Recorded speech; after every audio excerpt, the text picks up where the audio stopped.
कौन सी क्लास है? और आपने प्रोजेक्ट क्या बनाया है?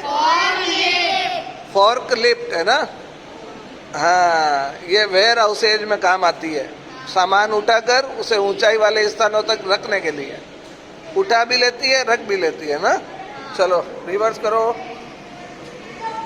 वापस। इसके पीछे आपने क्या लगाई है? मोटर और गियर्स का यूज किया है ना। Very good.